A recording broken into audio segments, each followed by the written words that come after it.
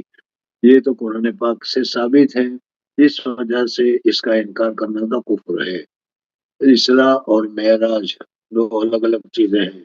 اسراء تو رات کو سیر کرنے کو کہتے ہیں، جو حضور صلی اللہ علیہ وسلم کو مکہ مکرمہ سے بیت المقدس تک لے جایا گیا، اور پھر بیت المقدس سے حضور اکرم صلی اللہ علیہ وسلم کو آسمان پر عروج کو چڑھایا گیا، آسمان پر لے جایا گیا۔ اس کو معراج سے تعبیر کیا جاتا ہے۔ اس مسئلے میں اختلاف ہے کہ یہ معراج یا یہ کیا ہے، حضور اکرم صلی اللہ علیہ وسلم کا اسراء کا معاملہ کب ہوا، اس میں مختلف اقوال نقل کیے جاتے ہیں۔ ایک قول تو یہ نقل کیا جاتا ہے کہ حضور اکرم صلی اللہ علیہ وسلم کو جب نبوت عطا کی گئی تو نبوت کے 5ویں سال میں حضور صلی اللہ علیہ وسلم کی معراج ہوئی، اور 5ویں سال میں نماز فرض ہوئی۔ اور اس قول کے اعتبار سے حضرت خدیجہ الکبریٰ رضی اللہ تعالیٰ عنہ نے بھی حضور اکرم صلی اللہ علیہ وسلم کے ساتھ نماز پڑھی ہے۔ اور دوسرا قول ہے جو زیادہ صحیح معلوم ہوتا ہے، اور وہ یہ ہے کہ حضور اکرم صلی اللہ علیہ وسلم کو نبوت کے 13ویں سال حضور صلی اللہ علیہ وسلم نے ہجرت کی ہے، تو ہجرت سے پہلے 1 سال یا ہجرت سے پہلے 2 سال حضور اکرم صلی اللہ علیہ وسلم ایک رات حضرت ام ہنی کے گھر میں موجود تھے۔ حضرت جبریل علیہ السلام تشریف لائے۔ ہر وقت حضرت جبریل علیہ السلام اپنے عادت کے مطابق ہی تشریف لایا کرتے تھے، لیکن آج جب تشریف لائے تو چھت پھاڑ کر تشریف لائے اور چھت کو درست کر لیا گیا۔ پھر حضور اکرم صلی اللہ علیہ وسلم کو یہاں سے مکہ مکرمہ میں حرم شریف میں لے جایا گیا، اور حرم شریف میں لے جا کر حضور اکرم صلی اللہ علیہ وسلم کا شرع صدر کیا۔ حضرت ام حنی رضی اللہ تعالیٰ عنہ کے گھر جو حدیث ہے، ابھی قریب معلوم ہوگا کہ کسی حدیث میں بھی بیٹھے نہیں، کبھی ام حنی کے گھر میں ہے، کبھی ہے حرم شریف میں ہے۔ تو اس مختلف کے روایتوں کو اس طریقے سے جوڑا جاتا ہے کہ حضور اکرم صلی اللہ علیہ وسلم حضرت ام حنی کے گھر میں تھے، رات کا وقت تھا، حضور صلی اللہ علیہ وسلم ام حنی کے گھر میں تھے، حضرت جبریل علیہ السلام چھت توڑ کر آئے۔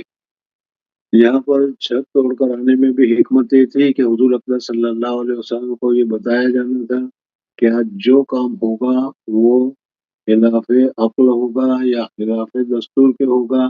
جیسے عامتاً کیا حضور اکرم صلی اللہ علیہ وسلم کے پاس آتے تھے تو سیدھے راستے سے آتے تھے اور چھت پھاڑ کر آئے ہیں۔ اس میں یہ بتانا ہے کہ جس طریقے سے چھت کو پھاڑ کر اس کو درست کر دیا گیا، اس طریقے سے آج بہت ساری چیزیں ہوگی اور اس میں نئی چیزیں ہوگی، آپ اس کو گھبرائیے نہیں۔ جیسے چھت کو درست کر دیا گیا ہے، اسی طریقے سے سارے کام کو درست کر دیا جائے گا۔ حضور اکرم صلی اللہ علیہ وسلم کو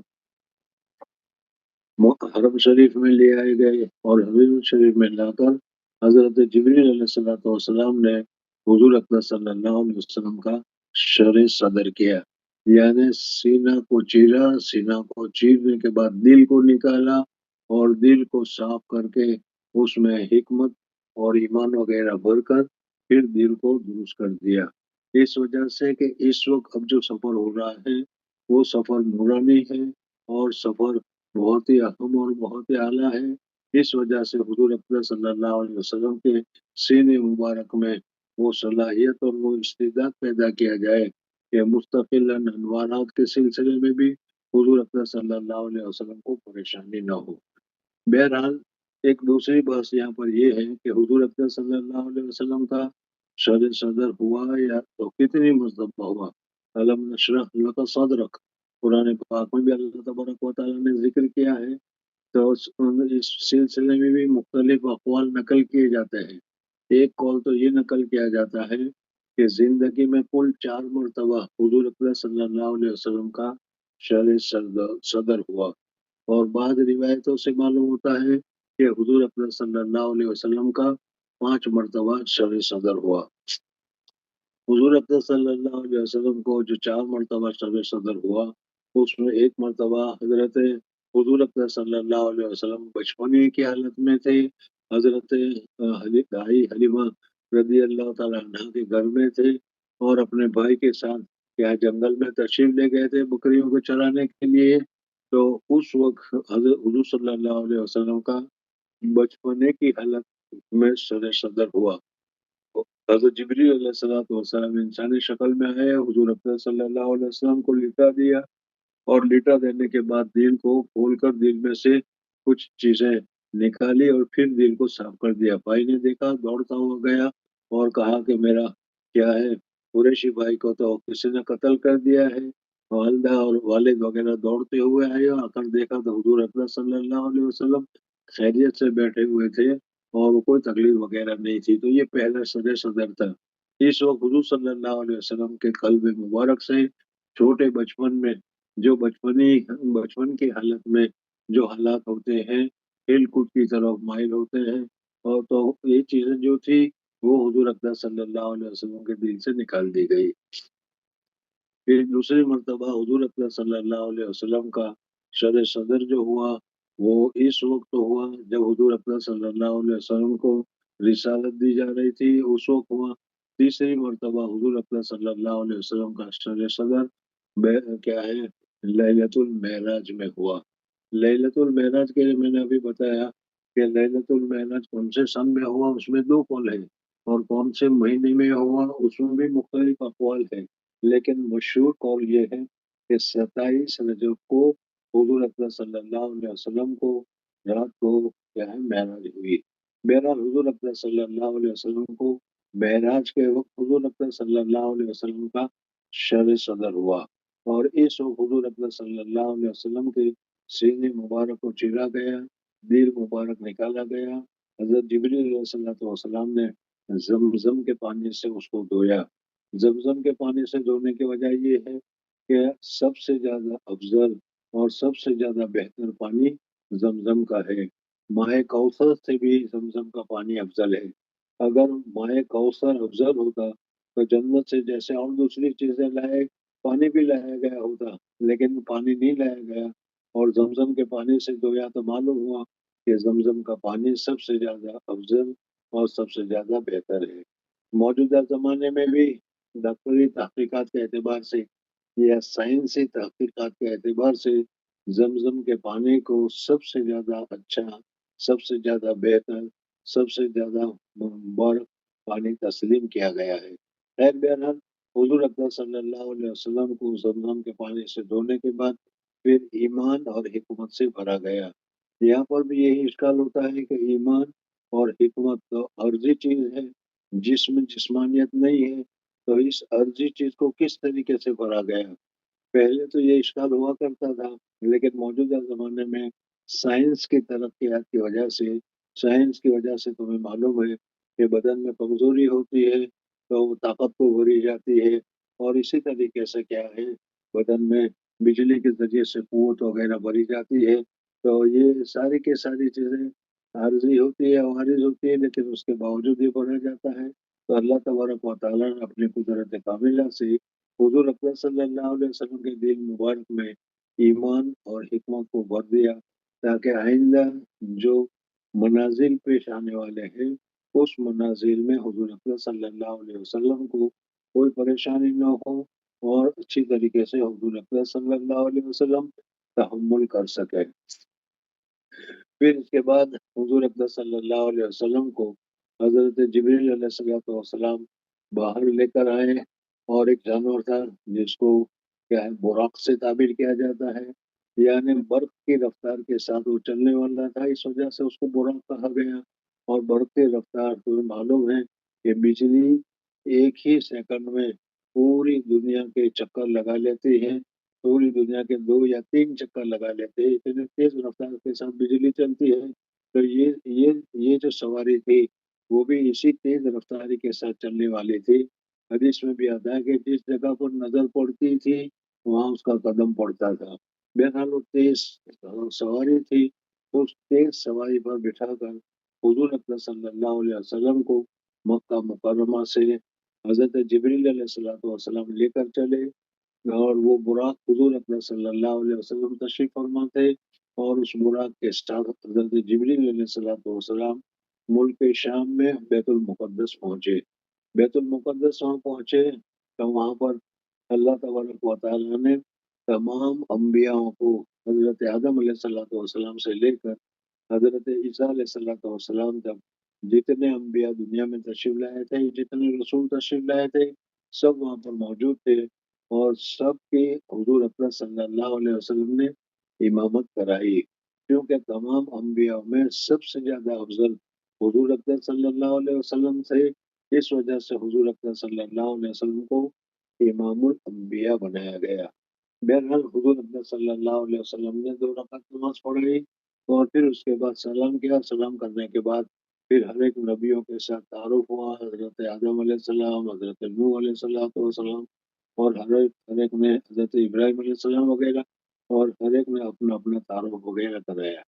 یہاں سے فارغ ہونے کے بعد حضور اکرم صلی اللہ علیہ وسلم کو کیا ہے، حضرت جبریل علیہ السلام آسمان کی طرف لے کر چلے۔ حضور اکرم صلی اللہ علیہ وسلم براق پر تھے، اور حضرت جبریل علیہ السلام اپنی رفتار سے آسمان کی طرف گئے۔ زمین سے آسمان تک کا جتنا بھی مسافت ہے وہ فوراً طے ہو گیا۔ پہلے آسمان کے اوپر گئے، آسمان کے دربان جو تھا، اور اس دربان کو حضرت جبریل علیہ السلام نے دروازہ کھٹکھٹایا۔ اس نے پوچھا کون ہے؟ انہوں نے کہا کہ جبریل۔ کہا کہ اکیلے ہو؟ تمہارے ساتھ کون ہے؟ کہا ہمارے ساتھ حضور اکرم صلی اللہ علیہ وسلم ہے۔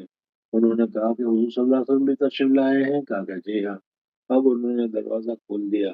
دروازہ کھول دیا تو پھر آسمان کا جو ہجوم ہے وہ بھی 500 سال کے مسافت کا ہے۔ بہرحال وہ سب کا سب طے کر کے حضور اکرم صلی اللہ علیہ وسلم اور حضرت جبریل علیہ السلام پہلے آسمان پر گئے۔ پہلے آسمان پر گئے تو وہاں حضرت آدم علیہ السلام کو دیکھا۔ حضور اکرم صلی اللہ علیہ وسلم جب بیت المقدس میں تشریف لائے تو بیت المقدس میں تشریف لانے سے پہلے ہی سب انبیاء کو حاضر ہونے کے لیے حکم دیا۔ پھر جب نماز ختم ہو گئی سب کو واپس کر دیا گیا، سب اپنی اپنی جگہ پر پہنچ گئے۔ حضرت آدم علیہ السلام تشریف فرما تھے، اور حضرت آدم علیہ السلام کی دانی طرف اور بائیں طرف بہت سارے چھوٹے چھوٹے چھوٹے چھوٹے یا نسیمہ تھے، انسانوں کی روح تھی، یا انسانوں کی تصویر تھی، یا وہ انسان تھے جو ابھی پیدا ہونے والے تھے۔ حضرت آدم علیہ السلام دائیں طرف دیکھتے تھے تو خوش ہوتے تھے، اور بائیں طرف دیکھتے تھے تو حضرت آدم علیہ السلام کو ناراضگی ہوتی تھی۔ پوچھا گیا کہ یہ وہ لوگ ہیں جو آخر میں یہ اللہ تبارک و تعالیٰ پر ایمان لے آئیں گے، اور قیامت میں وہ اللہ تبارک و تعالیٰ اس کو جنت میں داخلہ دے گا۔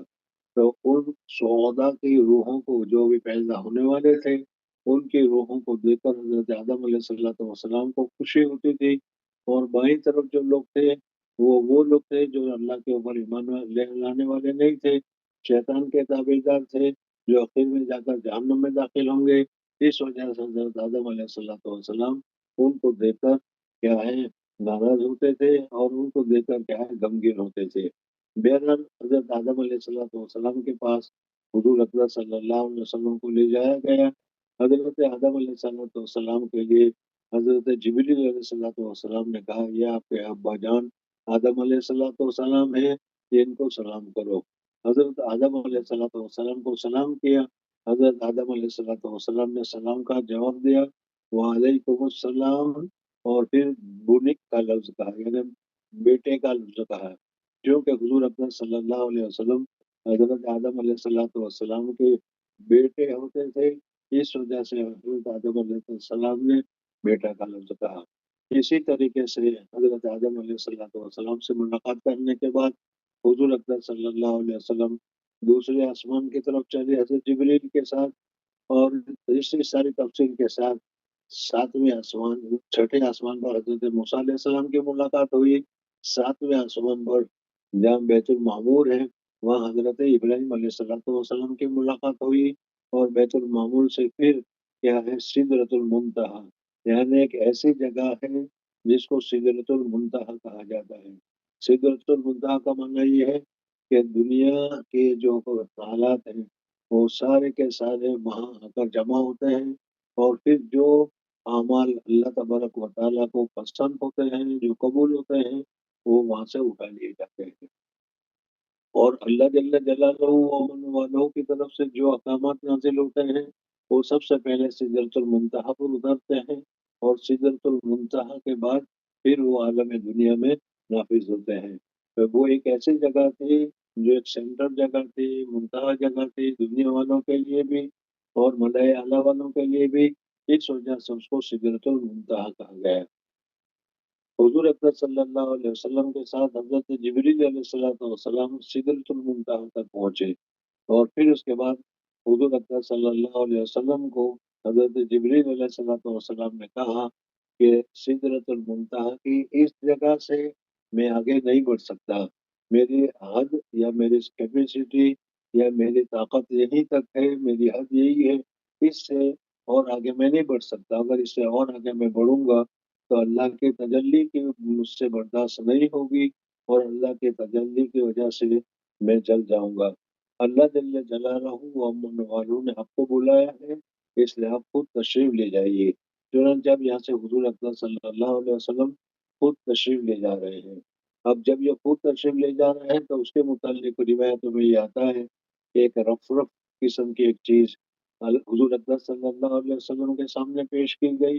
حضور اکرم صلی اللہ علیہ وسلم اس پر سوار ہو گئے، اور وہ کیا ہے تمام حجابات کو توڑتے ہوئے اور تمام حجابات کو ختم کرتے ہوئے حضور اکرم صلی اللہ علیہ وسلم اس پر چلے، ثم دنا فتدلى، حضور صلی اللہ علیہ وسلم قریب ہوتے رہے ہوتے رہے ہوتے رہے ہوتے رہے ہوتے رہے، یہاں تک کہ جس جگہ تک جانا تھا وہاں تک، یا جس جگہ پر اللہ تبارک و تعالیٰ کو بلانا تھا، جس جگہ تک اللہ تبارک و تعالیٰ پہنچانا چاہتے تھے، اس جگہ تک حضور اکرم صلی اللہ علیہ وسلم پہنچ گئے۔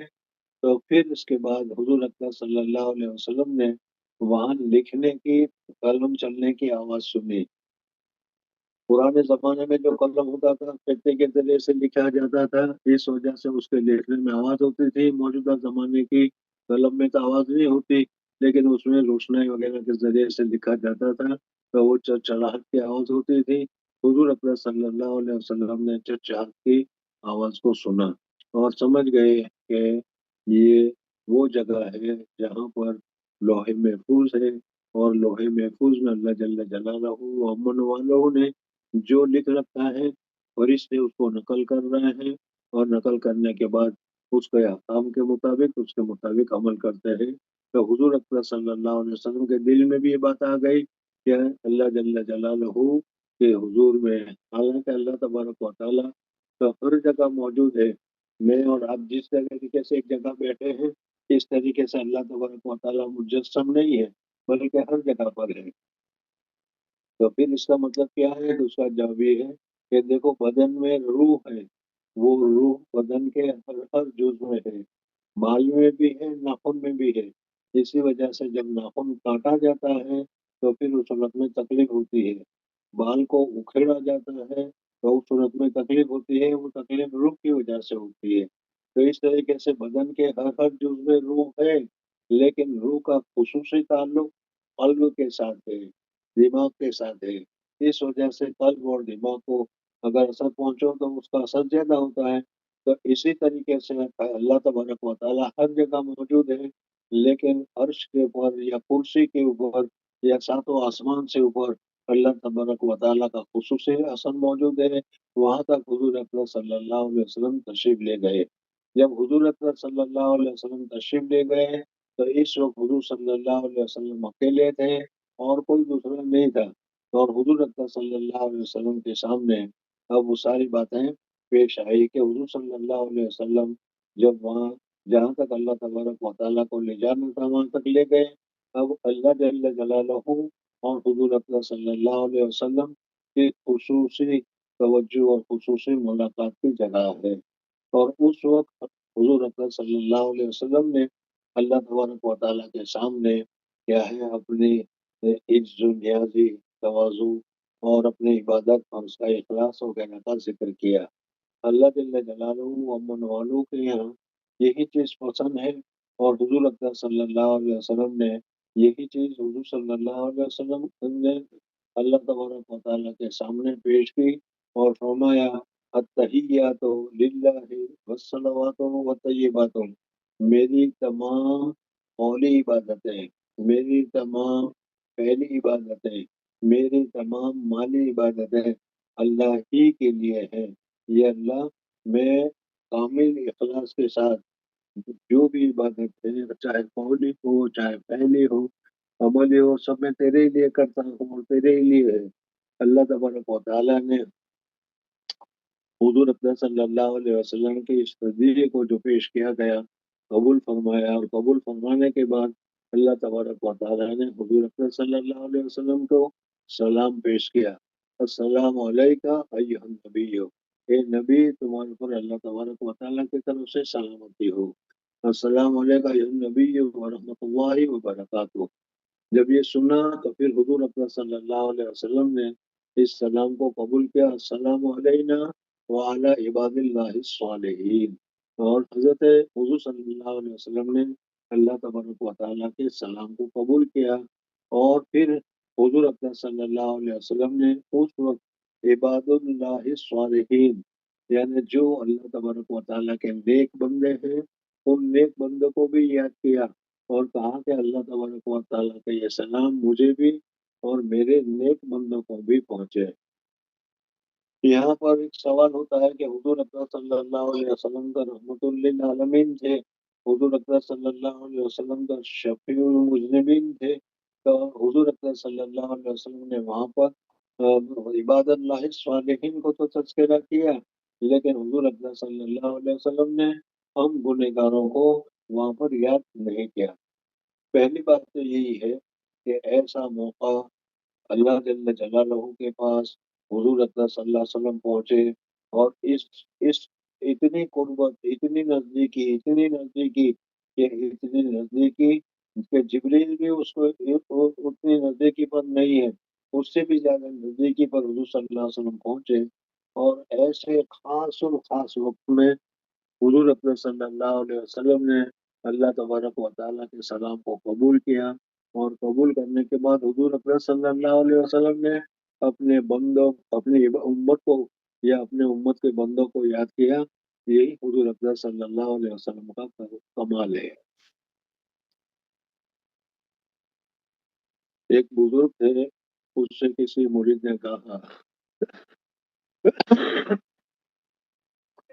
کہ حضور، جب آپ اللہ تبارک و تعالیٰ کے حضور پہنچے، اور جس وقت آپ اللہ تبارک و تعالیٰ سے دعا کریں خصوصی موقع، اور اس وقت میں آپ مجھے یاد کر لیجئے، میرے لیے بھی دعا کیجئے۔ کہ حضرت نے فرمایا کہ اللہ کے بندے، ہے وہ وقت کہ جس میں اللہ تبارک و تعالیٰ کے حضور میں دعا میں مصروف ہوں، اور اس وقت تو یاد آ جائے تو پھر وہ وقت خاص کہاں رہے گا، وہ وقت تو عام ہو جائے گا، بلکہ یہ تو ایسا وقت ہے کہ عاشق و معشوق کے درمیان ایک رمز ہے، کسی کو بھی پتہ نہیں چلتا، اور اسی وقت میں کوئی بھی یاد نہیں آتا، لیکن حضور اکرم صلی اللہ علیہ وسلم نے اس وقت ہم کو یاد کیا۔ اس سے اندازہ لگاؤ کہ حضور اکرم صلی اللہ علیہ وسلم کو ہم گنہگاروں کے ساتھ، یا حضور اکرم صلی اللہ علیہ وسلم کو اپنی امت کے ساتھ کتنا زیادہ لگاؤ ہے، کتنا زیادہ تعلق ہے۔ مخصوص وقت میں آدمی کو کوئی یاد نہیں آتا، سمجھ میں آیا نہیں؟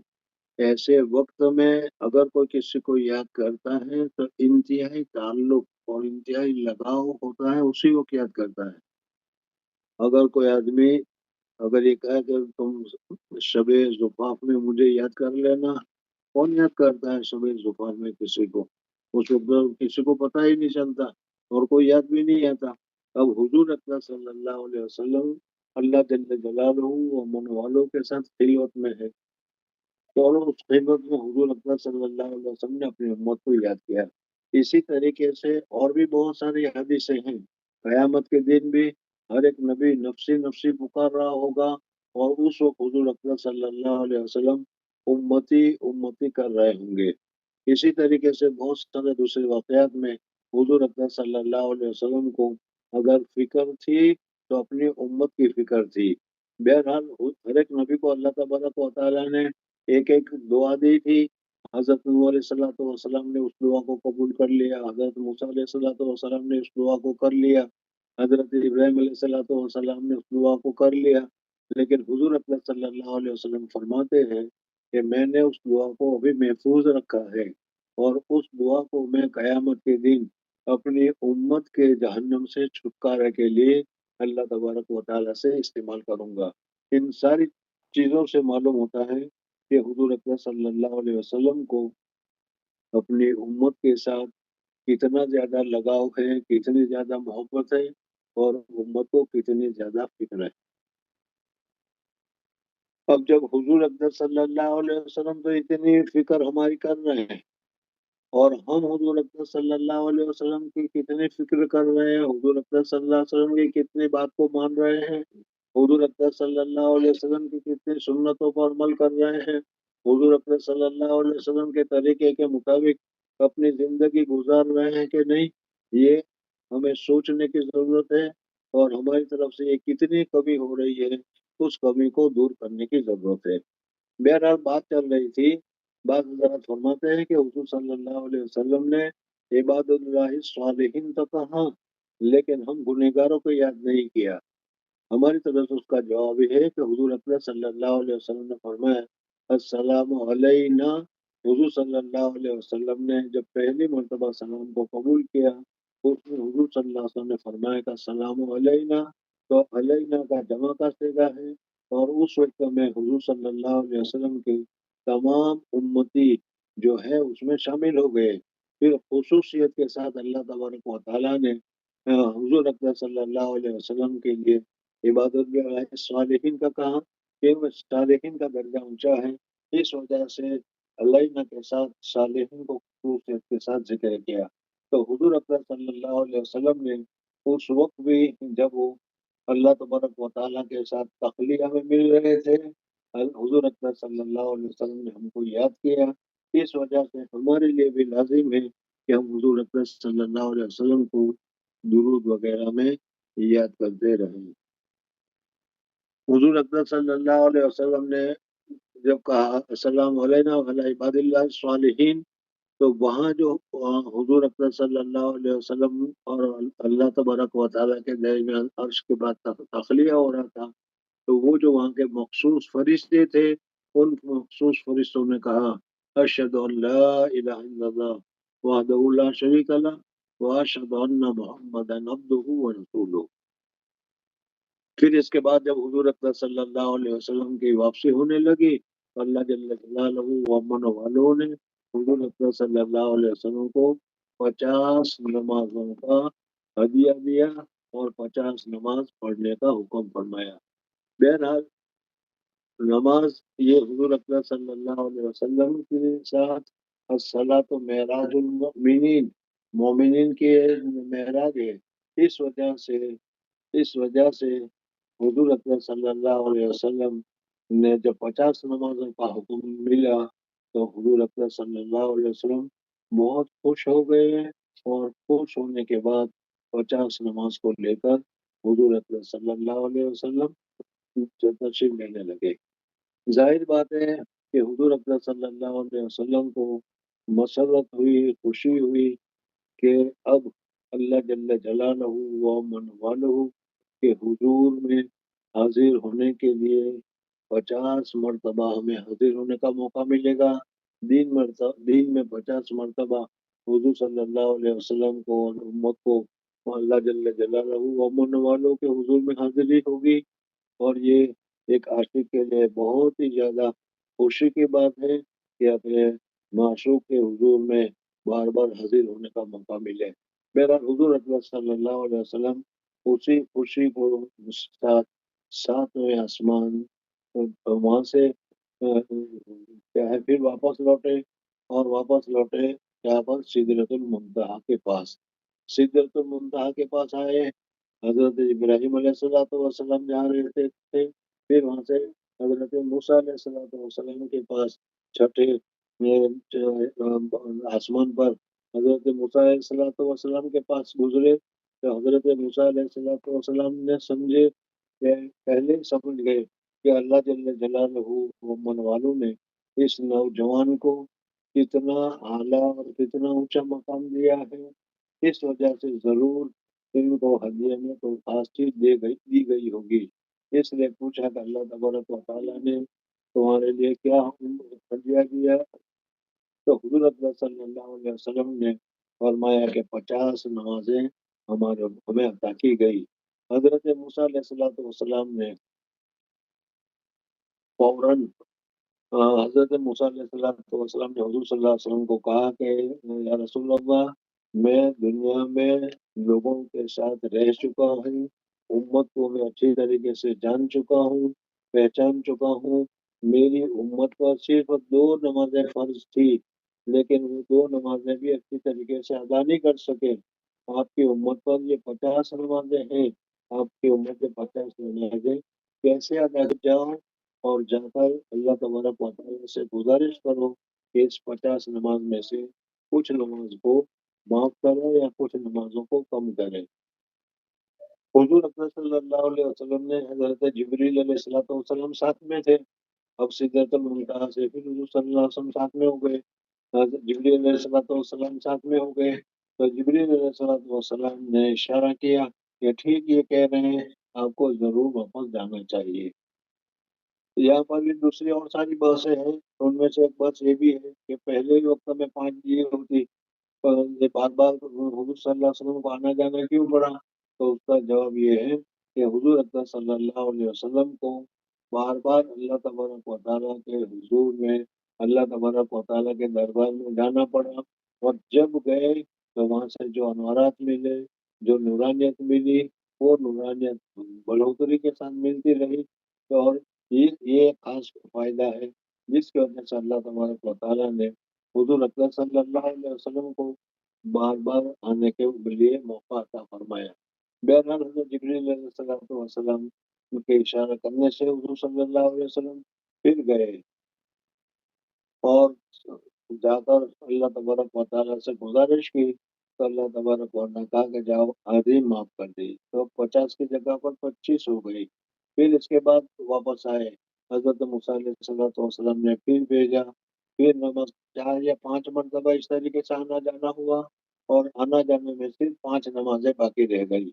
حضور اکرم صلی اللہ علیہ وسلم 5 نمازیں رہ گئی، تو اس 5 نمازوں کو لے کر بہت ہی خوشی کے ساتھ حضور اکرم صلی اللہ علیہ وسلم لوٹ رہے تھے، تو اللہ تبارک و تعالیٰ نے کہا کہ حضور محمد دیکھو، تم 5 ہمارے یہاں لکھا ہوا ہوتا ہے وہ مٹایا نہیں جاتا، ہمارے یہاں 50 نمازیں لکھی گئی ہے، اس لیے 50 نماز کی کا ثواب تم کو ملے گا، تم 5 پڑھو لیکن ہم ثواب تم کو 50 کا دیں گے۔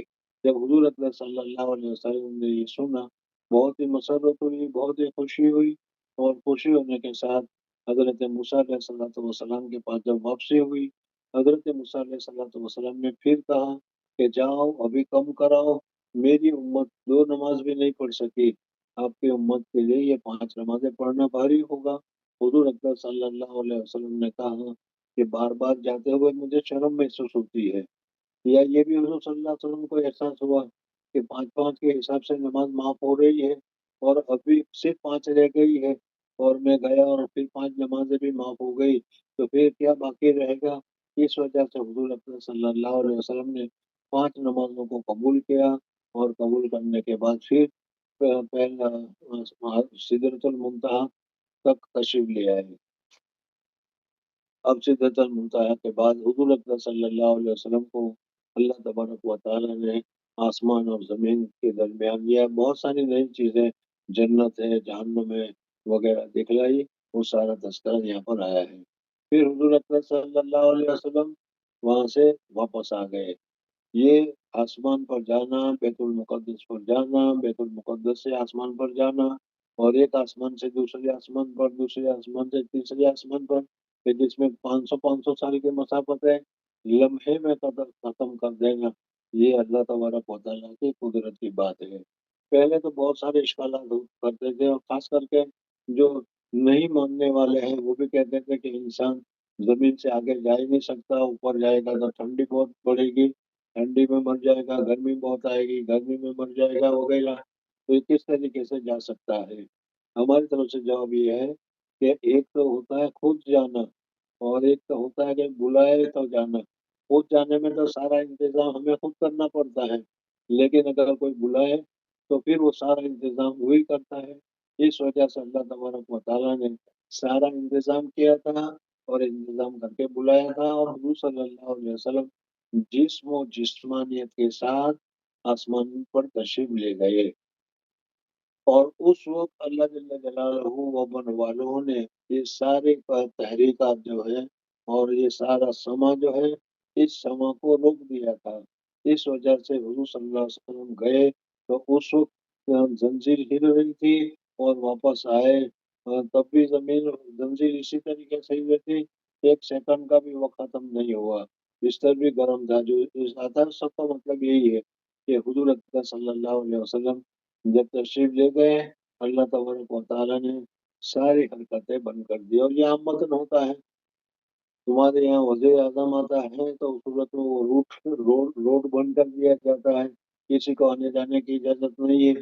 تو یہاں پر حضور اکرم صلی اللہ علیہ وسلم کو اللہ جل جلالہ نے بلایا، اس وجہ سے اللہ تبارک و تعالیٰ نے حضور اکرم صلی اللہ علیہ وسلم کے اعزاز میں سارے تحریک کو اور ساری حرکت کو بند کر دیا، اور پھر جب حضور صلی اللہ علیہ وسلم دنیا میں تشریف لائے تو حرکت شروع ہو گئی، اور پہلے کی طرح دنیا میں ساری حرکتیں شروع ہو گئی۔ بہرحال حضور اکرم صلی اللہ علیہ وسلم رات ہی رات واپس آ گئے، اور واپس آئے، اور صبح کے وقت حضور اکرم صلی اللہ علیہ وسلم کے پاس ابو جہل آیا۔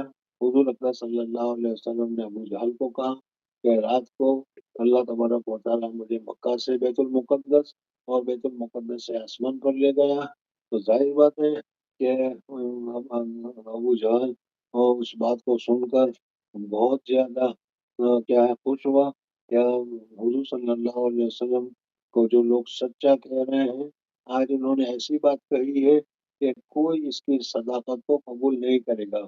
اس لیے کہ اس زمانے میں مکہ مکرمہ سے بیت المقدس جانے کے لیے بہت تیز سواری ہوا کرتی تھی، تو اونٹ ہوتے تھے یا گھوڑا ہوا کرتا تھا، اور اس پر بھی آدمی جب جائے تو کئی دن لگ جایا کرتے تھے، اور رات ہی رات میں جا کر آنا اور رات ہی رات میں جا کر واپس آ جانا، یہ تعجب خیز تھا۔ اس وجہ سے انہوں نے حضور اکرم صلی اللہ علیہ وسلم کی نعوذ باللہ تعالی من ذالک معراج وغیرہ کو بکواس سمجھا اور غلط بات سمجھا۔ اس وجہ سے انہوں نے لوگوں میں مشہور کر دیا کہ حضور اکرم صلی اللہ علیہ وسلم سچ نہیں بلکہ جھوٹ بولتے ہیں۔ اور حضور اکرم صلی اللہ علیہ وسلم کا انہوں نے امتحان لینا شروع کیا۔ چنانچہ حضور اکرم صلی اللہ علیہ وسلم حرم میں موجود ہیں، اور وہ سارے کے سارے سوال کر رہے ہیں کہ اچھا بتاؤ بیت المقدس کیا ہے، بیت المقدس کی مسجد کیسی ہے، بیت المقدس کے دروازے کتنے ہیں، کھڑکیاں کتنی ہیں، سیڑھیاں کتنی ہیں۔ میں آپ لوگوں کو ابھی پوچھ رہا ہوں کہ آپ دن میں کئی مرتبہ دارالحدیث میں آتے ہیں، یہ تم جو سیڑھی چڑھ کر آتے ہو کتنی سیڑھیاں ہیں؟ نہیں معلوم، ہے؟ معلوم نہیں۔ معلوم نہیں، روزانہ کئی مرتبہ چڑھتے ہو پھر بھی معلوم نہیں، تو ایک مرتبہ میں کیسے معلوم ہو جائے گا؟ کوئی سیڑھیاں نہیں گنتا، کھڑکیاں کتنی ہیں وہ بھی نہیں گنتا، لیکن انہوں نے سب پوچھنا شروع کیا۔ پھر ایک قافلہ بیت المقدس یعنی ملک شام گیا تھا، اس قافلے کے متعلق پوچھا کہ وہ قافلہ کہاں ہے، آپ کو ملا تھا یا نہیں ملا تھا۔ بہرحال حضور صلی اللہ علیہ وسلم کا انہوں نے امتحان لینا شروع کیا۔ حدیث پاک میں آتا ہے کہ اللہ جل جلالہ و من والوں نے حضور اکرم صلی اللہ علیہ وسلم حرم شریف میں موجود تھے، اور سامنے سارے پردے ہٹا کر حضور اکرم صلی اللہ علیہ وسلم کو اللہ تبارک و تعالیٰ نے وہیں بیت المقدس کی زیارت کرائی، اور جو سوال وہ پوچھتے تھے وہ سوچ کر حضور اکرم صلی اللہ علیہ وسلم جواب دیتے تھے۔ کتنی کھڑکیاں ہیں تو کھڑکیاں گن کر، کتنی سیڑھیاں ہیں تو سیڑھیاں گن کر اس طریقے سے جواب دیتے تھے، جس کی وجہ سے ان کو جواب کی صداقت کا احساس ہوا۔ ابو جہل ابو بکر صدیق رضی اللہ تعالیٰ عنہ کے پاس گیا اور جا کر کہا کہ آپ تو محمد صلی اللہ علیہ وسلم کے لیے کہتے ہیں بالکل سچے ہیں، آج میں آپ کے پاس ایسی بات لے کر آیا ہوں کہ اس بات کو سن کر تم بھی کہو گے کہ بھائی اس کی صداقت صحیح نہیں۔ وہ یہ کہتے ہیں کہ میں رات ہی رات مکہ مکرمہ سے بیت المقدس گیا اور وہاں سے 7 آسمانوں پر گیا اور 7 آسمانوں سے گزر کر پھر میں مکہ مکرمہ آ گیا اور ایک ہی رات میں یہ ساری چیزیں ہو گئی۔ حضرت ابوبکر صدیق رضی اللہ تعالیٰ عنہ نے کہا کہ پہلے تو مجھے یہ بتاؤ کہ کیا واقعی میں حضور اکرم صلی اللہ علیہ وسلم نے ایسا کہا ہے؟ پہلے تو اس کی بات کی ثابتی ہو جائے۔ انہوں نے کہا کہ ہاں حضور اکرم صلی اللہ علیہ وسلم نے بالکل کہا ہے۔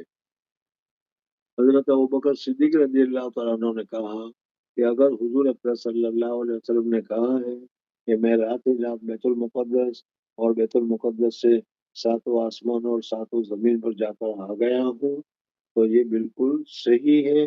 حضور اکرم صلی اللہ علیہ وسلم کی بات کو ہم سچا مانتے ہیں۔ ان کے بہت ساری باتیں ہیں کہ حضور اکرم صلی اللہ علیہ وسلم فرماتے ہیں کہ میرے پاس جبریل آتا ہے، میرے پاس اللہ کی وحی آتی ہے، اور ہم نے نہ جبریل کو دیکھا نہ اللہ تبارک و تعالیٰ کو دیکھا، لیکن اس کی بات کو جب ہم نے مان لیا تو اس بات کو ماننے میں کہ حضور صلی اللہ علیہ وسلم رات ہی رات تشریف لے گئے، رات ہی رات واپس آ گئے، اس کو ماننے میں کوئی پریشانی نہیں، کوئی کیا برائی نہیں ہے، ہم اس کو مانتے ہیں۔ بہرحال حضور اکرم صلی اللہ علیہ وسلم کی اس معراج کی صداقت کی تصدیق حضرت ابوبکر صدیق رضی اللہ تعالیٰ عنہ نے کی، سب نے شک کیا اور انہوں نے کوئی شک نہیں کیا۔ اس وجہ سے حضرت ابوبکر صدیق رضی اللہ تعالیٰ عنہ کو صدیقیت کا درجہ مل گیا اور صدیقیت کا تمغہ مل گیا اور ابوبکر صدیق کہلائے۔ بہرحال حضور اکرم صلی اللہ علیہ وسلم کا یہ پورا واقعہ ہے جو ابھی تمہارے سامنے پڑھا گیا۔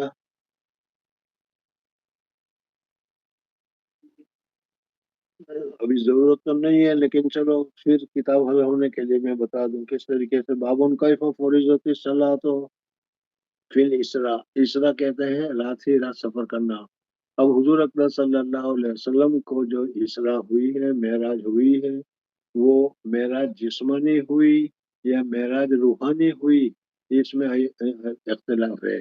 صحیح قول میں نبی بتایا کہ ایک مرتبہ حضور اکرم صلی اللہ علیہ وسلم کو جسم و جسمانیت کے ساتھ اللہ تبارک و تعالیٰ نے بلایا تو اس کو مکہ مکرمہ تک اسراء کا لفظ ہے، اور پھر کیا ہے بیت المقدس سے اوپر تک اس معراج کا لفظ ہے۔ اور دوسری بات یہ ہے کہ حضور اکرم صلی اللہ علیہ وسلم کو جس طریقے سے جسمانی معراج ہوئی، آسمان پر لے جائے گئے، آسمان پر ساری چیزیں دکھلائی گئی، اسی طریقے سے حضور اکرم صلی اللہ علیہ وسلم کو روحانی طور پر بھی آسمان پر لے جائے گئے۔ تو اس وجہ سے اور روحانی طور پر جو حضور صلی اللہ علیہ وسلم کو لے جایا گیا، خواب میں دکھلایا گیا، وہ ایک مرتبہ نہیں بلکہ کئی مرتبہ ہوا ہے، جیسا کہ حدیث پاک سے معلوم ہوتا ہے۔ تو حضور اکرم صلی اللہ علیہ وسلم کو جسمانی طور پر ایک مرتبہ لے گئے۔ پھر اسراء مصنف رحمۃ اللہ تعالی علیہ نے پھر حضرت عبداللہ بن عباس رضی اللہ تعالیٰ عنہ کا ایک مقولہ ذکر کیا۔ حدیث ہرقل تمہارے سامنے ذکر کی گئی تھی اور اس میں بتایا گیا تھا کہ ہرقل سے بادشاہ نے پوچھا گیا وہ کس چیز کا حکم دیتے ہیں، تو حضرت ابو سفیان رضی اللہ تعالیٰ عنہ نے فرمایا تھا کہ تأمرنی الصلاۃ، وہ ہم کو نماز پڑھنے کا حکم دیتے ہیں۔ مصنف رحمۃ اللہ تعالیٰ علیہ اس واقعے سے یہ بتانا چاہتے ہیں کہ حضور اکرم صلی اللہ علیہ وسلم کو کیا ہے جو معراج ہوئی ہے وہ معراج مکی زندگی میں ہوئی ہے، اس لیے کہ نماز کی فرضیت تو معراج میں ہوئی اور حضور صلی اللہ علیہ وسلم نے نماز پڑھنے کو فرض بتایا۔ حضرت ابو سفیان رضی اللہ تعالیٰ عنہ کی ملاقات حضور اکرم صلی اللہ علیہ وسلم کے ساتھ کیا ہے، حضور صلی اللہ علیہ وسلم کی ہجرت سے پہلے تو مکہ مکرمہ میں تھے اس لیے ملاقات ہوتی رہتی تھی، لیکن جب ہجرت کر کے حضور اکرم صلی اللہ علیہ وسلم مدینہ منورہ تشریف لے گئے تو پھر اس وقت ابو سفیان کی ملاقات حضور اکرم صلی اللہ علیہ وسلم سے نہیں ہوئی۔ تو معلوم ہوا کہ نماز کی فرضیت قال ابن عباس حدثني ابو سفیان بن حرب في حدیث ہرقل وقال یا مولانا یعنی نبی صلی اللہ علیہ وسلم بالصلاۃ والصدق والعفاف، صلاۃ صدق صدقہ ہے یا سچائی ہے، اور عفاف عفت اور پاک دامنی کا ہم کو حکم دیتے ہیں۔ جی حدثنا يحيى بن بكير قال حدثنا الليث عن يونس عن ابن شهاب عن انس بن مالك رضي الله عنه قال كان ابو ذر يحدث ان رسول الله صلى الله عليه وسلم قال فرج عن سقف بيتي وانا حضرت ابوذر غفاری رضی اللہ تعالیٰ عنہ کی روایت میں ہے کہ حضور اکرم صلی اللہ علیہ وسلم کو چھت پھاڑ کر حضرت جبریل علیہ السلام فورجا کے معنی کھولا گیا، چھت کو کھولی گئی، چھت پھاڑ کر حضرت جبریل علیہ السلام اترے۔ وانا بمكة فورجا ان سقف بیتی، میرے گھر کی چھت کو توڑا گیا اور کھول کر حضرت جبریل علیہ السلام اترے۔ میں نے پہلے ابھی بتایا تھا کہ عام مدن حضرت جبریل علیہ السلام دروازے سے داخل ہوتے تھے، لیکن آج چھت کھول کر چھت توڑ کر داخل ہوئے ہیں، اشارہ کرنے کے لیے کہ آج جو بات ہوگی وہ خلاف معمول ہوگی اور اب اس سے گھبرانے کی ضرورت نہیں ہے۔ چھت کو جس طریقے سے ہم نے کھولا تھا اور اس سے ہم آ گئے اور پھر اس بات چھت کو درست کر لیا، اسی طریقے سے آخر میں ساری باتیں درست ہو جائے گی۔ یہ اشارہ تھا، اس اشارے کی وجہ سے چھت کو کھولا گیا، چھت کو توڑا گیا۔ اور کون سا گھر؟ بیتی کا لفظ ہے، اس میں گھر کی نسبت اپنی طرف کی، تو یہ مجازن ہے۔ اصل میں حضرت صلی اللہ علیہ وسلم حضرت ام ہانی کے گھر میں تھے اور ام ہانی کے گھر میں سے حضور اکرم صلی اللہ علیہ وسلم کو حرم شریف میں لایا گیا۔ بے مکہ تھا فنزل جبریل، فنزل جبريل عليه السلام ففرج صدري ثم غسله بماء حضرت زمزم جبریل علیہ السلام نے میرے سینے کو چاک کیا، یہ شرح صدر ہے۔ اور میں نے ابھی بتایا کہ شرح صدر 3 مرتبہ ہوا ہے یا 4 مرتبہ ہوا ہے، بعض کے بعد 3 مرتبہ ہوا ہے اور بعض سے پہلے بچپن میں حضرت حلیمہ رضی اللہ تعالیٰ عنہا کے یہاں جب تھے حضور صلی اللہ علیہ وسلم بچے تھے اس وقت 1 مرتبہ ہوا، اس طریقے سے 4 مرتبہ یا 5 مرتبہ ہوا۔ جی ثم جاء بطست من ذهب ممتلئ حكمة وإيمانا روحانی چیز بولی گئی۔ جی فأفرغه في صدري ثم أطبقه ثم أخذ بيدي فعرج بي إلى السماء پھر فلما حضور صلی اللہ علیہ وسلم کو یہاں سے براق پر بیت المقدس تشریف لے گئے اور پھر بیت المقدس سے آسمان کی طرف حضرت جبریل علیہ السلام نے حضور اکرم صلی اللہ علیہ وسلم کا ہاتھ پکڑا اور کیا ہے حضور صلی اللہ علیہ وسلم 7 آسمانوں پر لے گئے۔ فلما جئت إلى السماء الدنيا قال جبريل عليه السلام لخازن السماء افتح قال اس سے معلوم ہوا کہ ہر آسمان کے اوپر حفاظت کرنے کے لیے، سیکیورٹی کے لیے اللہ تبارک و تعالیٰ نے کچھ فرشتے مقرر کیے ہیں، ان فرشتوں کی اجازت کے بغیر کوئی آدمی آسمان میں داخل نہیں ہو سکتا۔ جی قال من هذا قال هذا جبريل قال هل معك أحد قال نعم معي محمد فقال أرسل إليه قال نعم وقال ارسل الیہ، اس کے شعراء نے جو ترجمہ کیا ہے کیا حضور اکرم صلی اللہ علیہ وسلم کو رسول بنایا گیا، لیکن کہتے ہیں یہ صحیح نہیں ہے۔ اس وجہ سے حضرت شیخ نور اللہ مرکزو کے والد صاحب اس کا مطلب یہ بیان کرتے ہیں کہ کیا ان کو بلانے کے لیے تم کو بھیجا گیا تھا، اس وجہ سے تم اس کو لے کر آئے ہو، وہ ارسلو کا الیہ یہ مطلب ہے، لیکن سورہ یہ کہتے ہیں کیا رسول بنایا گیا۔ حضرت شیخ کے والد فرماتے ہیں کہ 13 سال رسالت کے بھی 13 سال گزر گئے اور پھر حضور صلی اللہ حضرت جبریل بار بار آتے ہیں، وہی لے کر آتے ہیں، تو فرشتوں کو کچھ پتہ نہیں چلا، یہ صحیح نہیں ہے۔ لیکن حضرت شیخ فرماتے ہیں کہ جو شورا فرماتے ہیں وہ بات زیادہ صحیح ہے کہ کیا ان کو رسول بنایا گیا، اس لیے کہ جبریل آتے ہیں تو وہ راستے میں کون فرشتوں کو کیا معلوم کون کس لیے آتا ہے کون کس لیے جاتا ہے۔ آج کل بھی بہت سارے لوگ بار بار آتے ہیں جاتے رہتے ہیں، لیکن کون پوچھتا ہے کون جانتا ہے کہ کیا ہوا۔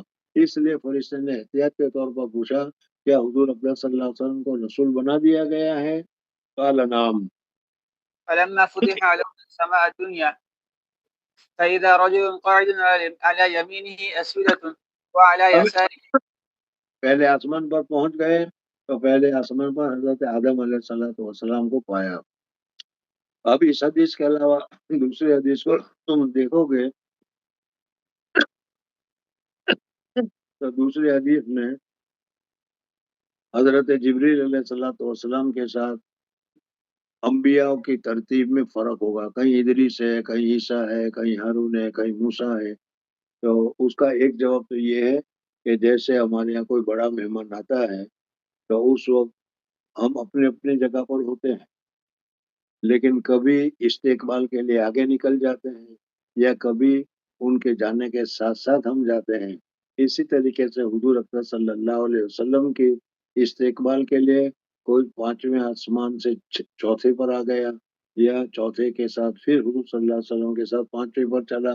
تو اس وجہ سے کون سا فرشتہ، کون سا نبی کون سے آسمان پر ہے اس میں ذرا ترتیب میں فرق ہے. لہٰذا ترتیب میں فرق ہو یا نہ ہو، پہلے یہ تو بالکل اپنی جگہ پر صحیح ہے کہ سب سے پہلے آسمان پر حضرت آدم علیہ السلام تھے، چھٹے آسمان پر حضرت موسیٰ علیہ السلام تھے اور ساتویں آسمان پر حضرت ابراہیم علیہ السلام تھے.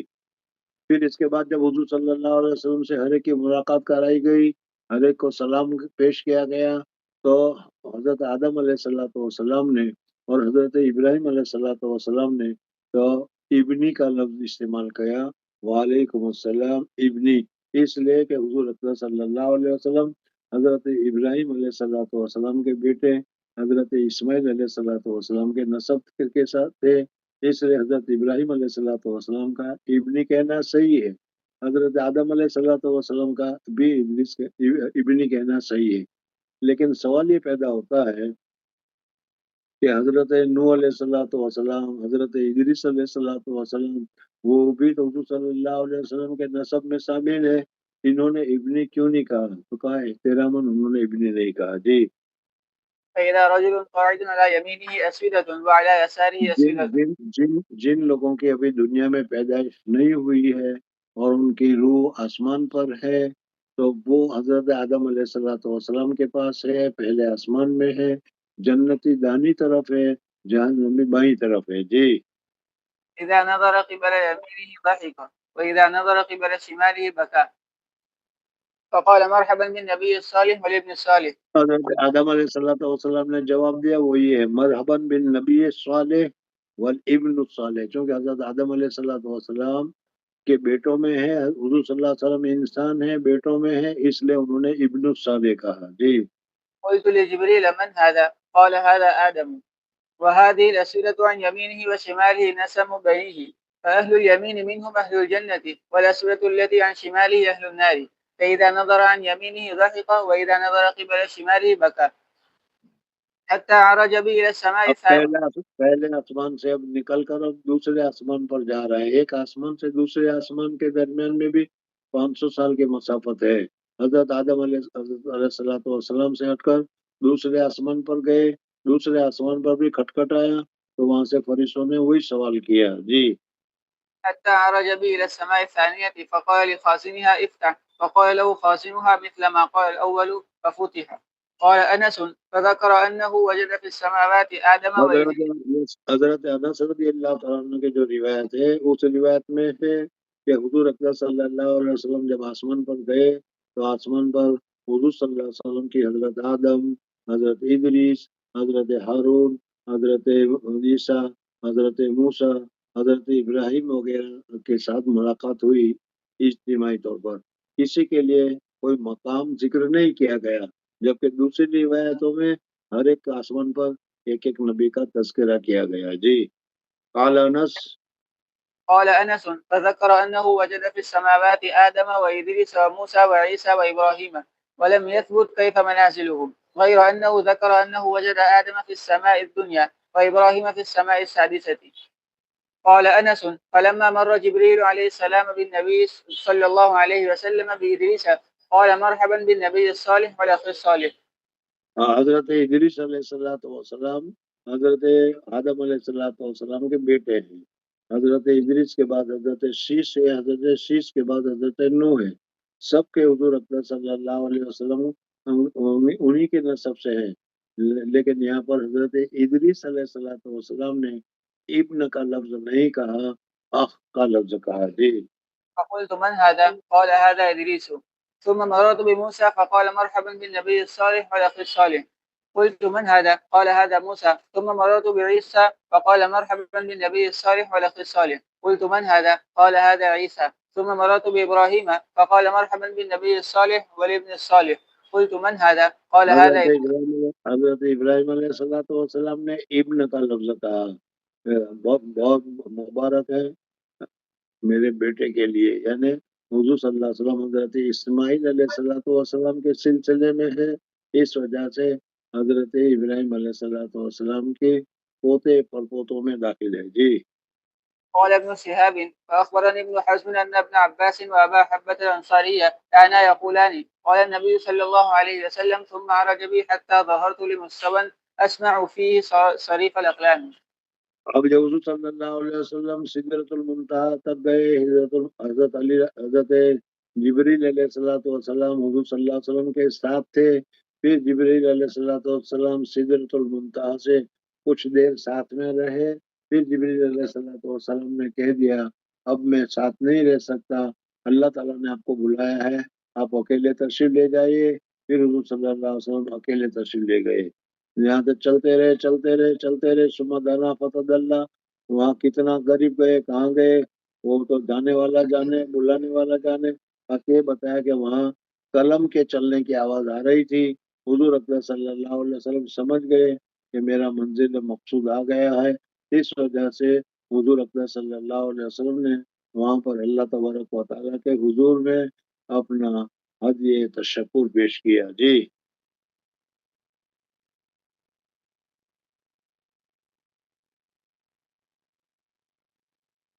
یہاں تک کہ ایک سیدھی جگہ میں پہنچے، وہاں قلم کے چلنے کی آواز آئی.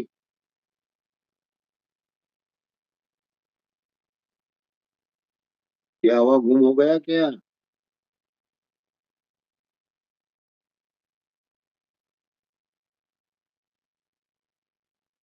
اسما فی تصریف الاقلام میں آواز نہیں آ رہی؟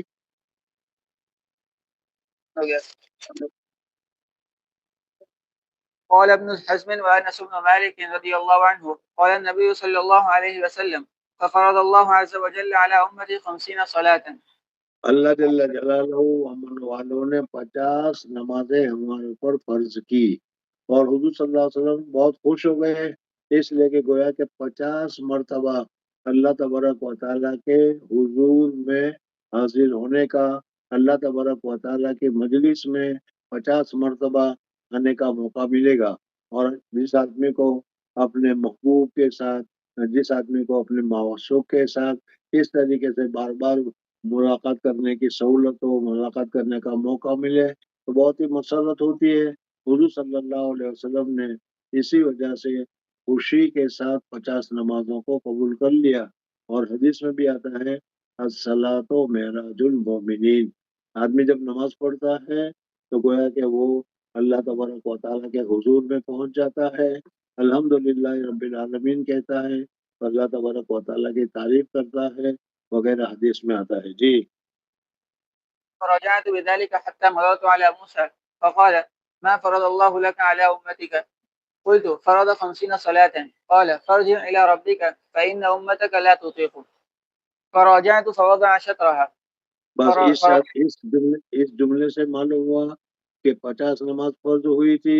حضرت حضور اکرم صلی اللہ علیہ وسلم پہلی مرتبہ تشریف لے گئے تو شطر مانے ہدی 25 معاف ہو گئی، 25 باقی رہی. جی. فرجعت إلى موسى قلت وضع شطرها. فقال راجع ربك فإن أمتك لا. اب جو دوسری مرتبہ بھیجا تو دوسری مرتبہ بھی آدھی معاف کی، تو پہلے 50 تھی، 50 کی آدھی 25 ہو گئی، 25 کی آدھی 13 ہو گئی. جی. فإن أمتك لا تطيق ذلك. فراجعت فوضع شطرها. فرجعت إليه فقال ارجع إلى ربك فإن أمتك لا تطيق ذلك. فراجعته فقال هي 5 اور وهي جب حضور صلی اللہ علیہ وسلم گئے تو پھر اس کے بعد کیا ہے 5 معاف ہوئی، پھر اس کے بعد 5 رہ گئی تو حضور صلی اللہ علیہ وسلم نے کہا فقال هي 5 فقال هي 5 وهي 50 لا يبدل القول لدي. فرجعت إلى موسى فقال راجع ربك فقلت استحييت من ربي. مجھے اپنے رب سے شرم آتی ہے. اللہ تعالیٰ نے کہا تم 5 پڑھو میں 50 کا ثواب دوں گا. پڑھنی پڑے گی 5 اور ملے گا ثواب 50 کا، تو بہت اچھی بات ہے. اور آج بھی اب یہی ہے کہ ہم 5 نماز پڑھتے ہیں، اللہ تبارک و تعالیٰ 50 کا ثواب ہمیں عطا فرماتا ہے. جی. ثم انطلق بي حتى انتهى بي إلى سدرة المنتهى. یہاں تک کہ سدرۃ المنتہا کے پاس میں پہنچے. سدرۃ المنتہا کیوں کس کو کہتے ہیں ابھی میں نے تمہیں بتا دیا تھا. جی. وغشيها ألبان لا أدري ما اب هي. اس سدرۃ المنتہا بیری کا کوئی درخت تھا، اس کے اوپر عجیب عجیب قسم کے انوارات اور برکات اور نزول ہو رہا تھا، اللہ کا نور نازل ہو رہا تھا، یا فرشتے عجیب عجیب قسم کے کلر کے رنگین قسم کی چیزیں اس کے اوپر نازل ہو رہی تھی. ایسا عجیب سما دکھ رہا تھا، ایسا عجیب منظر دکھ رہا تھا کہ وہ منظر کہنے کے بجائے دیکھنے سے ہی وہ بنتا ہے. لا ادری ما ہیا. ثم أدخلت الجنة. پھر اس کے بعد حضور اکرم صلی اللہ علیہ وسلم کو جنت میں داخل کیا گیا، جنت دکھلائی گئی. حضور صلی اللہ علیہ وسلم کو جہنم دکھلائی گئی. حضور اکرم صلی اللہ علیہ وسلم کو جسم و جسمانیت کے ساتھ ہی یہ چیز دکھلائی گئی.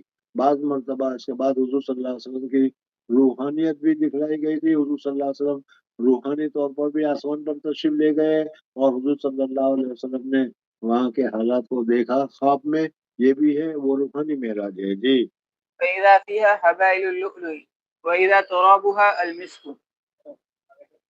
حدثنا عبد الله بن يوسف قال أخبرنا مالك عن صالح بن كيسان عن عروة بن الزبير عن عائشة أم المؤمنين رضي الله عنها قالت فرض الله الصلاة حين فرضها اس حدیث ركعتين. میں حضرت عائشہ صدیقہ رضی اللہ تعالیٰ عنہ فرماتے ہیں کہ حضور اکرم صلی اللہ علیہ وسلم کے ابتدائی طور پر جو نماز فرض ہوئی، یہاں تو نہیں ہے لیکن ہے یہ کہ حضور صلی اللہ علیہ وسلم رات واپس آ گئے تھے. صبح کی نماز فجر کی نماز کا وقت آیا، لیکن فجر کی نماز کی کیفیت طریقہ وغیرہ تفصیل معلوم نہیں تھی. اس وجہ سے حضور اکرم صلی اللہ علیہ وسلم نے فجر کی نماز نہیں پڑھی. اور جب ظہر کی نماز کا وقت آیا تو حضرت جبریل علیہ السلام روشنی میں تشریف لائے اور حضور اکرم صلی اللہ علیہ وسلم کو وضو کس طریقے سے کرنے کا ہے، نماز کس طریقے سے پڑھنے کی ہے، وہ ساری چیزیں حضور اکرم صلی اللہ علیہ وسلم کو بتلائی.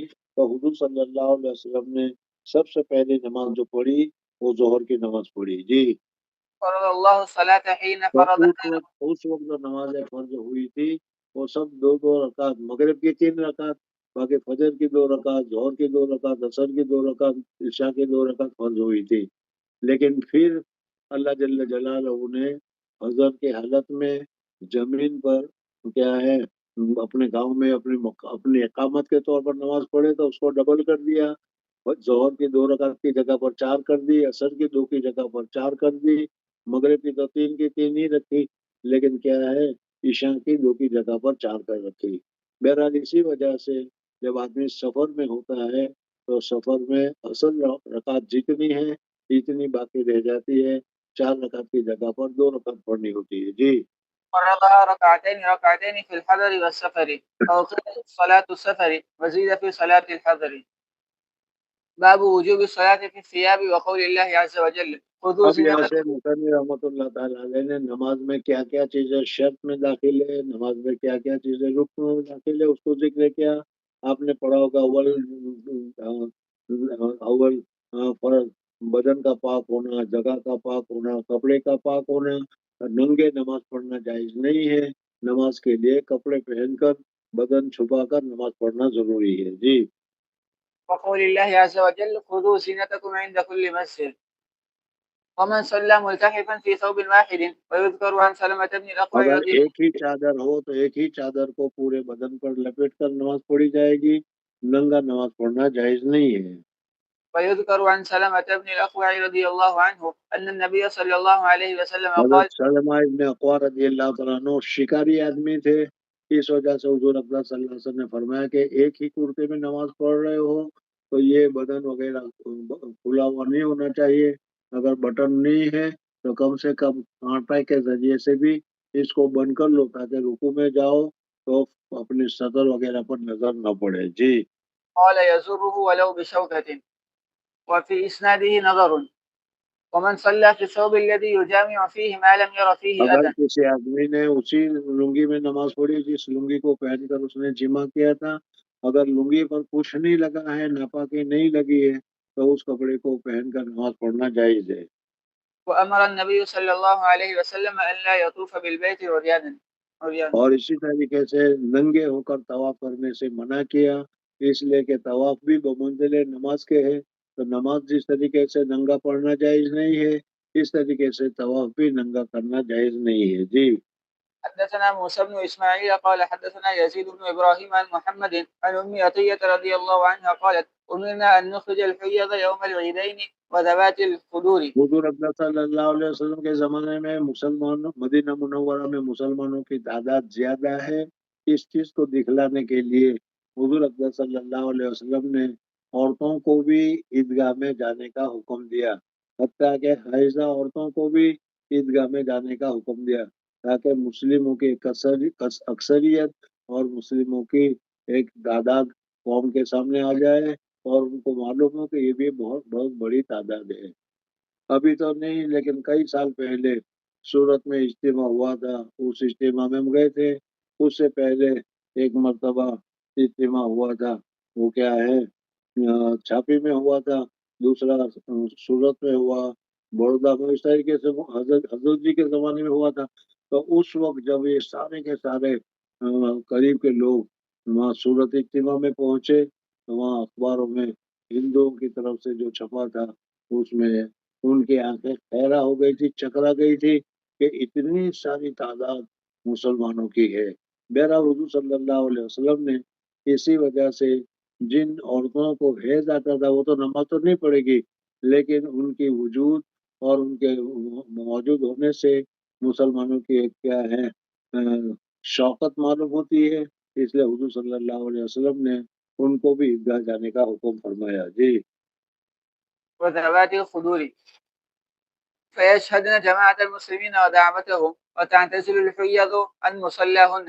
قالت امرأة يا رسول الله إحدانا ليس لها جلباب، قال لتلبسها صاحبتها من جلبابها. وقال عبد الله بن رجاء حدثنا عمران قال حدثنا محمد بن سيرين قال حدثتنا أم عطية رضي الله عنها سمعت النبي صلى الله عليه وسلم بهذا. اب یہ تو معلوم ہو گیا کہ کپڑے پہن کر نماز پڑھنا چاہیے، لیکن حضور صلی اللہ علیہ وسلم کے زمانے میں صحابہ کرام رضوان اللہ تعالی علیہ مجمعین کے پاس متعدد جوڑ کپڑے نہیں تھے، غربت تھی. یہ اگر ابھی آپ کو پوچھا جائے کتنے جوڑ کپڑے ہیں تمہارے پاس،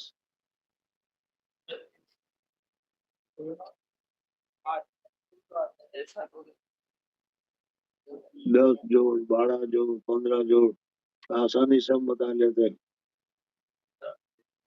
کسی کے پاس اس سے کم کپڑے ہیں؟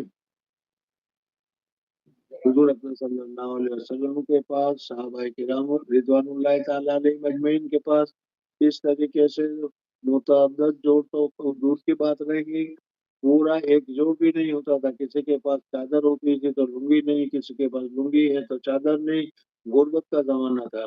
تو اگر ایسا ہی ایک کپڑا ہو تو اس ایک کپڑے کو کس طریقے سے سطر چھپا کر نماز پڑھی جائے، اس کو مصنف رحمۃ اللہ تعالی علیہ اس ترجمۃ الباب میں بتاتے ہیں. عقد الازار علی القفا، قفا کہتے ہیں اس ٹھڈی کو، چھوٹے بچے کو ایک رومال باندھ کر اس کے گلے میں گرہ لگا دی جاتی ہے. اس طریقے کا ایک ہی کپڑا ہو تو اس کو لپٹ کر گلے میں عقد لگایا جائے گا، گانٹھ لگا دی جائے گی تاکہ وہ کپڑا ٹھہرا رہے. جی. أبو عبد الإزار القفا في الصلاة. وقال أبو حازم عن سهل بن سعد رضي الله عنه صلوا مع النبي صلى الله عليه وسلم عاقد أزرهم على عواتقهم. حدثنا أحمد بن يونس قال حدثنا عاصم بن محمد قال حدثني واقد بن محمد بن المنقدر قال صلى جابر في إزار قد عقده من قبل قفاه وثيابه موضوعة على المسجد. یعنی حضرت جابر رضی اللہ تعالیٰ عنہ کے پاس کپڑے تھے، لیکن اس کے باوجود انہوں نے ایک ہی کپڑے کو اپنی گڈی پر اپنے گردن پر گرہ لگا کر پہن رکھا تھا، یہ بتلانے کے لیے کہ اگر کسی کے پاس 2 کپڑے ہو 3 کپڑے ہو تو اس کی جگہ پر ایک کپڑے سے بھی اگر اس کی سطر چھوٹ جائے تو سطر چھپانے ان کی حالت میں اس کی نماز درست ہو جائے گی۔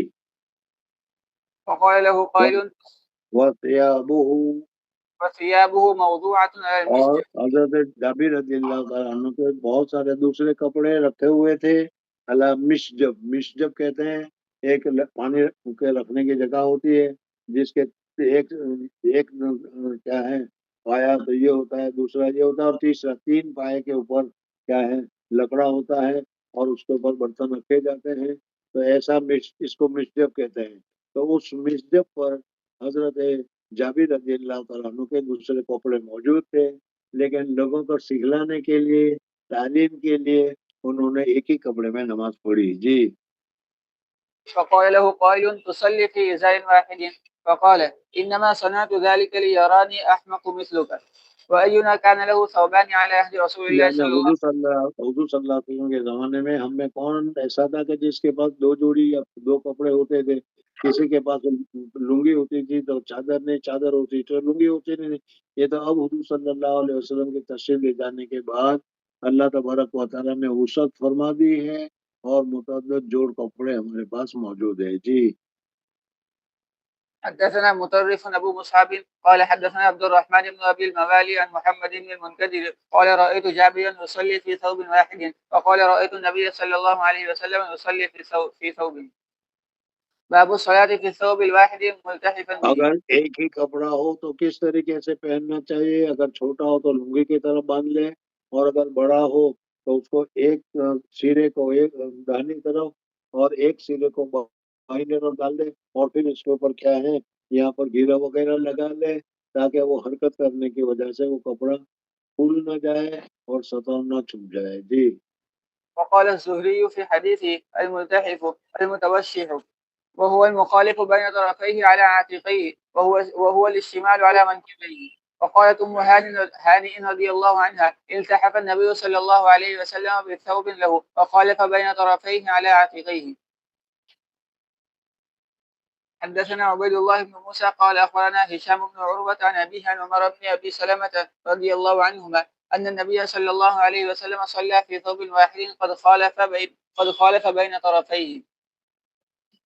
حدثنا محمد بن المثنى قال حدثنا يحيى قال حدثنا هشام قال حدثني أبي عن عمر بن أبي سلمة رضي الله عنهما أنه رأى النبي صلى الله عليه وسلم يصلي في ثوب واحد في بيت أم سلمة رضي الله عنها قد ألقى طرفيه على عاتقيه. یعنی دونوں کنارے کو اپنے عاتقین پر گردن کے اوپر یا کندھے کے اوپر ڈال رکھتے تھے اس طریقے سے۔ جی۔ حدثنا عبيد الله بن إسماعيل قال حدثنا أبو أسامة حدثنا عبید اللہ کہاں ہے؟ حدثنا عبيد بن إسماعيل قال حدثنا أبو أسامة عن هشام عن أبيه أن عمر بن أبي سلمة رضي الله عنهما أخبره قال رأيت رسول الله صلى الله عليه وسلم يصلي في ثوب واحد مشتملا به في بيت أم سلمة واضعا طرفيه على عاتقيه.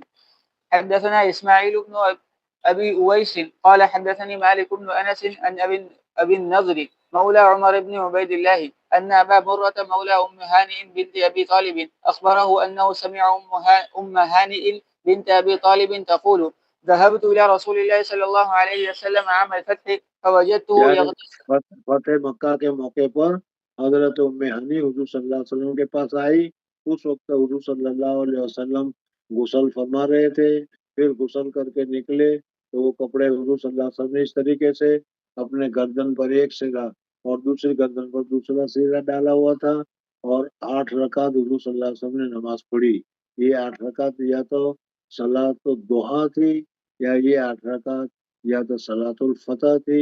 اللہ تعالیٰ نے فتح مکہ کر دیا، اس کے مسرت میں، اس کی خوشی میں حضور صلی اللہ علیہ وسلم نے پڑھی۔ جی۔ فوجدته يغتسل وفاطمة ابنته تستره قالت فسلمت عليه فقال من هذه؟ فقلت أنا أم هانئ بنت أبي طالب فقال مرحبا بأم هانئ. فلما فرغ من غسله قام فصلى 8 ركعات ملتحفا في ثوب واحد. فلما انصرف قلت يا رسول الله زعم ابن أمي أنه قاتل رجل یا ابن امی یعنی حضرت علی رضی اللہ تعالیٰ، میری ماں کا بیٹا یعنی حضرت علی رضی اللہ تعالیٰ عنہ. جی زعم ابن أمي أنه قاتل رجلا قد أجرته فلان. یعنی میں نے جس کو پناہ دے رکھی ہے حضرت علی اس کو قتل کرنا چاہتے ہیں. وقال فقال رسول الله صلى الله عليه وسلم قد أجرنا من یہ أجرتنا. یعنی تو نے جس کو پناہ دے رکھی ہے، تو نے جس کو ویزا دے رکھی ہے، ہماری طرف سے بھی اس کو ویزا ہے، اس وجہ سے اب اس کو کوئی قتل نہیں کر سکتا. جی قالت أم هانئ فذاك ضحى. اور یہ دوحہ کا وقت تھا. حضور صلی اللہ علیہ وسلم کے پاس چاس کی نماز پڑھی ہے، اس کا ثبوت اس حدیث سے ہوتا ہے. جی حدثنا عبد الله بن يوسف قال أخبرنا مالك عن ابن شهاب عن سعيد بن المسيب عن أبي هريرة رضي الله عنه أن سائلا سأل رسول الله صلى الله عليه وسلم عن الصلاة في ثوب واحد فقال رسول الله صحابہ نے حضور صلی اللہ علیہ وسلم سے ایک کپڑے میں نماز پڑھنا جائز ہے کہ نہیں یہ پوچھا، تو حضور صلی اللہ علیہ وسلم فرمایا کہ اللہ کے بندے تمہارے پاس دو کپڑے ہے ہی کہاں، اس وجہ سے ایک کپڑے میں سطر چھپا کر نماز پڑھنی چاہیے. جی فقال رسول الله صلى الله عليه وسلم أولكلكم ثوبان باب إذا صلى في الثوب الواحد فليجعل على عاتقيه. اگر ثوب واحد میں پڑھے تو پھر اس صورت میں اس کپڑے کو اس طریقے سے کندھے کے اوپر ڈال دیا جائے. جی حدثنا أبو عاصم عن مالك عن أبي الزناد عن عبد الرحمن الأعرجي عن أبي هريرة رضي الله عنه قال قال رسول الله صلى الله عليه وسلم لا يصلي أحدكم في الثوب الواحد ليس على عاتقه شيء. حدثنا أبو نعيم قال حدثنا شيبان عن يحيى بن أبي كثير عن كريمة قال سمعته أو كنت سألته قال سمعت أبا هريرة يقول أشهد أني سمعت رسول الله صلى الله عليه وسلم يقول من صلى في ثوب واحد فليخالف بين طرفيه. اور اگر یہ کپڑا تنگ ہو کندھے کے اوپر نہیں ڈالا جا سکتا، صرف لنگی کی طرح باندھا جا سکتا ہے، تو صرف لنگی کی طرح باندھ کر نماز پڑھی جائے گی. جی باب إذا كان الثوب ضيقا. حدثنا يحيى بن صالح قال حدثنا فليح بن سليمان عن سعيد بن الحارث قال سألنا جابر بن عبد الله رضي الله عنه عن الصلاة في الثوب الواحد فقال خرجت مع النبي صلى الله عليه وسلم في بعض أسفاره فجئت ليلة لبعض أمري فوجدته يصلي وعلي ثوب واحد فشملت به وصليت إلى جانبه فلما انصرف قال ما السرى يا جابر فأخبرته بحاجتي فلما فرغت قال ما هذا الشمال الذي رأيته قلت كان ثوبا قال فإن كان واسعا فالتحف به وإن كان ضيقا اگر بڑا ہو تو انتہا کرو، اگر بڑا نہ ہو تو اس طریقے سے باندھ لنگی کی طرح باندھ دو. جی حدثنا مسدد قال حدثنا يحيى عن سفيان قال حدثني أبو حازم عن سهل رضي الله عنه قال كان رجال يصلون مع النبي صلى الله عليه وسلم عاقل أزرهم على أعناقهم كهيئة الصبيان ويقال للنساء لا ترفعن رؤوسكن حتى يستوي الرجال جلوسا. باب الصلاة في الجبة الشامية. اب مصری رحمۃ اللہ علیہ دوسرے تیار کپڑوں میں نماز پڑھنے کے متعلق بتانا ہے. جیسے شامی جبہ ہوتا ہے، اس جامع جبہ میں کوئی نماز پڑھے، کوئی مصری جبہ ہوتا ہے، کوئی مراکشی جبہ ہوتا ہے، تو اس صورت میں نماز پڑھنا جائز و درست ہے، بشرطے کہ وہ پاک ہو. جی وقال الحسن في الثياب ينسجها المجوس لم ير بها. کافر نے اگر کرتا سیا ہے تو اس کرتے سینے کی وجہ سے ناپاک نہیں ہو جائے گا جب تک اس کے اوپر ناپاکی کا اثر محسوس نہ ہو. کافر کے سینے کی وجہ سے اس کو ناپاک نہیں سمجھا جائے گا، دھونے کی ضرورت نہیں ہے، اسی کپڑے کو پہن کر نماز پڑھنا جائز ہے. جی لم ير بها بأسا.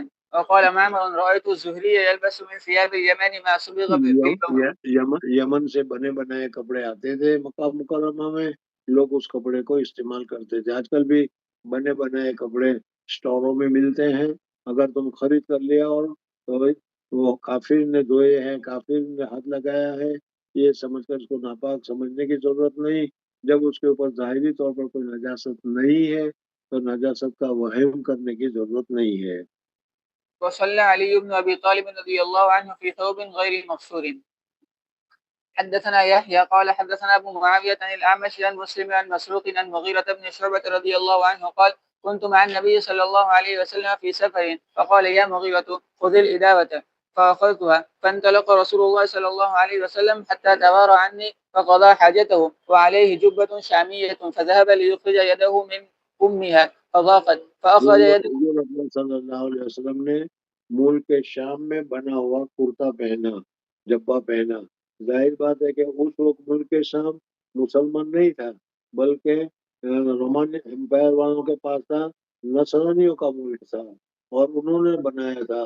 تو ان کے بنانے کی وجہ سے یا ان کو سینے کی وجہ سے وہ ناپاک قرار نہیں دیا جائے گا۔ جی فأخرج يده من أسفلها فصببت عليه فتوضأ وضوءه للصلاة فمسح على خفيه ثم صلى. باب كراهية التعري في الصلاة وغيرها. نماز کی حالت میں ننگا ہو جانا اور اس کے علاوہ دوسری حالت میں بھی وغیرہ، نماز کے علاوہ دوسری حالت میں بھی ننگا ہونا مناسب نہیں ہے۔ اللہ تبارک و تعالیٰ کا شرم کرنی چاہیے، حیا کرنی چاہیے، ننگ ڈڑنگ ننگے باوے کی طرح گھومنا نہیں چاہیے۔ جی حدثنا مطر بن الفضل قال حدثنا روح قال حدثنا زكريا بن إسحاق قال حدثنا عمرو بن دينار قال سمعت جابر بن عبد الله رضي الله عنه يحدث أن رسول الله صلى الله عليه وسلم كان ينقل معهم الحجارة للكعبة حضور وعليه. اکرم صلی اللہ علیہ وسلم مکہ مکرمہ میں سیلاب کی وجہ سے تعمیر میں خرابی ہو گئی تو کافروں نے نئے سرے سے کعبہ شریف کی تعمیر کرنے کا ارادہ کیا۔ اس وقت حضور صلی اللہ علیہ وسلم کی عمر مبارک کتنی تھی تو اس میں مختلف اقوال ہیں۔ ایک قول تو یہ کہ حضور اکرم صلی اللہ علیہ وسلم کی عمر مبارک 15 سال کی تھی، اور دوسرا جواب یہ ہے کہ حضور اکرم صلی اللہ علیہ وسلم کی عمر مبارک 35 سال کی تھی۔ اس زمانے میں ننگا ہونا کوئی عیب نہیں سمجھا جاتا تھا۔ آج کل کا زمانہ بھی ایسے ہی آ گیا ہے۔ آج کل کے زمانے میں بھی سطر کھولنا یا سطر کھولے ہوئے چڈی وغیرہ پہننا کوئی معیوب نہیں سمجھا جاتا۔ تو اس طریقے سے ہوتا تو حضور صلی اللہ علیہ وسلم کو ان کے چچا حضرت عباس نے کہا، حضور صلی اللہ علیہ وسلم مکہ مکرمہ کی تعمیر میں جب اپنے بدن سے اپنے جسم کے ساتھ شرکت فرما رہے تھے، پتھر اٹھا اٹھا کر دے رہے تھے، تو حضرت عباس نے کہا کہ بھتیجے اس طریقے سے پتھر اٹھانے کی وجہ سے کھمبا میں پتھر لگ کر زخمی ہو جائے گا، پریشانی ہوگی، اس وجہ سے لنگی کو نکال کر یہاں رکھ دو اور اس کے اوپر پتھر رکھو تاکہ تمہارا بدن چھلنی نہ ہو۔ تو حضور اکرم صلی اللہ علیہ وسلم نے سطر کھولا اور سطر کھولتے ہی حضور اکرم صلی اللہ علیہ وسلم بے ہوش ہو کر گر گئے۔